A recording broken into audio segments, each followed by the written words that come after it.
Hola, ¿cómo están? Bienvenidos a la 19ª clase de Fisiología en el canal Medici. Mi nombre es Eduardo Paiva y en esta clase vamos a hablar sobre la regulación del bombeo cardíaco.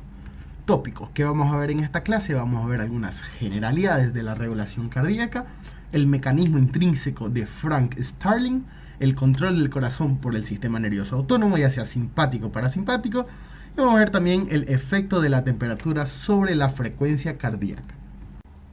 Como vimos en las clases pasadas, el corazón bombea la sangre a todos los tejidos. El corazón de una persona en reposo bombea de 4 a 6 litros por minuto y puede llegar a un valor tan alto como de 16 a 50 litros por minuto en una persona que realice ejercicio o actividad física intensa. Y esta regulación del bombeo cardíaco van a estar dadas de dos diferentes maneras: la regulación cardíaca intrínseca, que es el mecanismo de Frank Starling, y también está regulada por el sistema nervioso autónomo, simpático y parasimpático. Vamos a ver este mecanismo de regulación que tiene el corazón, y se llama intrínseca porque el corazón no va a depender de nadie para regular su bombeo, y es el mecanismo intrínseco de Frank Starling. Es llamado así en honor a los fisiólogos Frank y Starling. La cantidad de sangre que bombea el corazón está determinada casi totalmente por la velocidad del flujo sanguíneo hacia el corazón. O sea, está determinada por el retorno venoso. El mecanismo de Frank Starling está dada por la capacidad intrínseca del corazón en adaptarse a volúmenes crecientes de flujo sanguíneo. Mientras más sangre llegue al corazón, mayor será la fuerza de contracción para eyectar esa sangre. Entonces veamos que todos los tejidos del cuerpo controlan su flujo tisular. Si un tejido requiere más sangre en particular, en este tejido ocurrirá una vasodilatación, un aumento del flujo, y así sucesivamente. Cada tejido controla su propio flujo. Y la suma de toda esa sangre de cada uno de los tejidos vuelve al corazón, después va a los pulmones, al corazón de nuevo, y es expulsada la sangre hasta llegar de nuevo a los tejidos. Veamos este ejemplo. Si hay un retorno venoso, un ejemplo de 5000 por minuto, habrá una eyección de 5000 por minuto. Pero si hay un retorno venoso de 12000 por minuto, habrá una eyección de 12000 por minuto.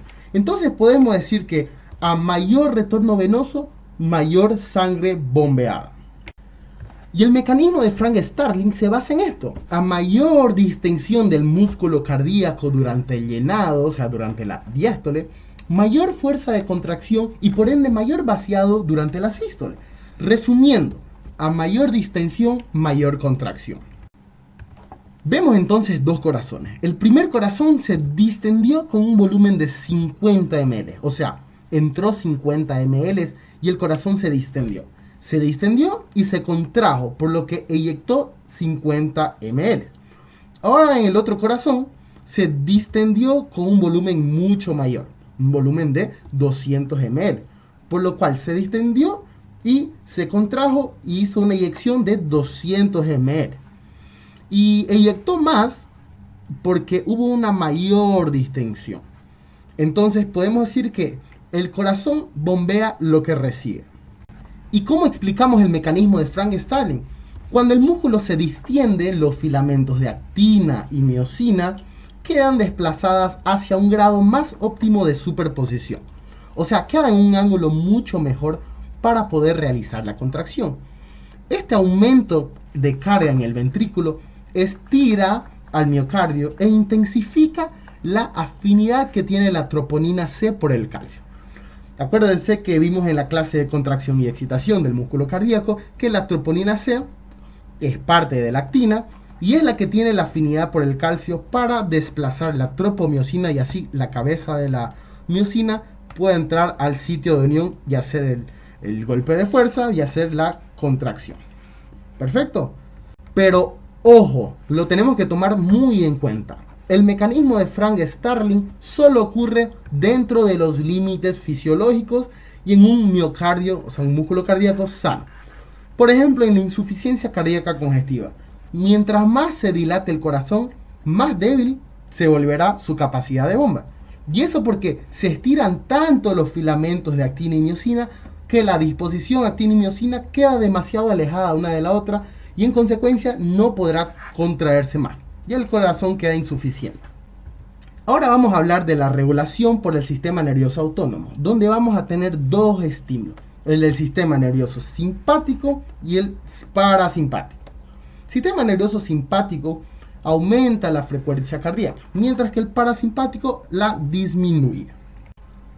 Y aquí vemos la inervación del corazón por el sistema nervioso autónomo. Aquí tenemos el sistema nervioso parasimpático, que lo da el nervio vago o neumogástrico, el 10º par craneal, inervando el corazón, y los nervios parasimpáticos, que salen directo de la cadena simpática. Ahora vamos a hablar sobre el efecto que tiene la estimulación simpática sobre el corazón. La frecuencia cardíaca normal, a un ritmo normal, de una persona adulta es entre 60 y 90 latidos por minuto. Cuando nuestro corazón tiene un estímulo simpático intenso, nuestra frecuencia cardíaca puede alcanzar hasta 200 latidos por minuto. Aunque lo máximo registrado fue el de 250, pero la mayoría responde a 200 latidos por minuto. Y la fuerza de contracción muscular aumenta 2 veces más de lo normal. Y el gasto cardíaco, o sea, la cantidad de sangre que bombea el corazón en un minuto, puede aumentar hasta 3 veces su valor normal. Y vemos que tenemos un aumento de la frecuencia cardíaca y un gran aumento de la contracción muscular. Y eso porque existe una moderada inervación simpática auricular, pero una elevadísima inervación simpática ventricular, como ven aquí. Y es eso porque el estímulo simpático aumenta mucho más la contracción muscular, ya que la contracción muscular para la eyección proviene de los ventrículos. Entonces, si tenemos inervación en los ventrículos mayor simpática, va a responder a un aumento muy brusco en la contracción muscular. Que a diferencia del parasimpático, fíjense aquí, los nervios vagos, el neumogástrico, tiene muy bajos efectos en la disminución de la fuerza de contracción, porque la inervación es mínima en los ventrículos, como lo vamos a ver a continuación. Ahora vamos a hablar sobre el efecto que tiene la estimulación parasimpática sobre el corazón. Como vimos, la frecuencia es de 60 a 90 latidos por minuto, el corazón normal. Cuando nuestro corazón recibe un estímulo parasimpático intenso, nuestra frecuencia cardíaca puede llegar inclusive a cero, o sea, el corazón se para, sí, se para. Pero existe un mecanismo de automatismo, de defensa, que hace que el corazón tenga su automatismo, mismo con un estímulo vagal, un estímulo parasimpático intenso, que se llama escape vagal, que lo veremos con lujo de detalles en la clase de excitación rítmica del corazón. Y gracias a este escape vagal, la frecuencia cardíaca se mantiene entre 20 y 40 latidos por minuto, mismo con el estímulo vagal intenso, y la fuerza de contracción muscular disminuye entre 20 y 30%. Y el gasto cardíaco puede reducirse incluso 50% y hasta más del gasto cardíaco. Y vemos que tenemos una disminución elevada de la frecuencia cardíaca, pero una ligera disminuida de la contracción muscular. Eso porque existe una altísima inervación parasimpática auricular, como ven aquí, pero una bajísima inervación parasimpática ventricular. Y es por eso que un estímulo parasimpático disminuye muchísimo más la frecuencia cardíaca, pero solo disminuye muy poquito la fuerza de contracción. Porque acuérdense que el nódulo sinusal está en las aurículas. Que como el vago, el parasimpático, tiene más inervación en las aurículas, va a disminuir más la frecuencia cardíaca. Y como tiene poca inervación en los ventrículos, va a tener poco efecto sobre la disminución de la contracción muscular, pero mismo así la va a disminuir. Y aquí vamos a ver un gráfico, donde tenemos la presión auricular derecha y aquí el gasto cardíaco. Y esto en respuesta a las diferentes estimulaciones del sistema nervioso autónomo. Cuando tenemos una estimulación parasimpática, vemos que el gasto cardíaco disminuye en relación al aumento de la presión auricular, porque la función del sistema nervioso parasimpático es disminuir la frecuencia y en menos forma la fuerza de contracción, como vimos anteriormente. Y si disminuimos la frecuencia, disminuimos también el gasto cardíaco, porque la frecuencia y el gasto cardíaco están en íntima relación. Cuando nosotros eliminamos la estimulación simpática y parasimpática, o sea, no tenemos ninguna de las dos, solo vamos a tener la acción reguladora del mecanismo intrínseco, el mecanismo de Frank Starling. El corazón consigue llegar hasta cierto límite de gasto cardíaco por la cantidad de sangre que llega al corazón. Pero si nosotros queremos aumentar ese gasto cardíaco por condiciones como la demanda del propio organismo, activamos el sistema nervioso simpático.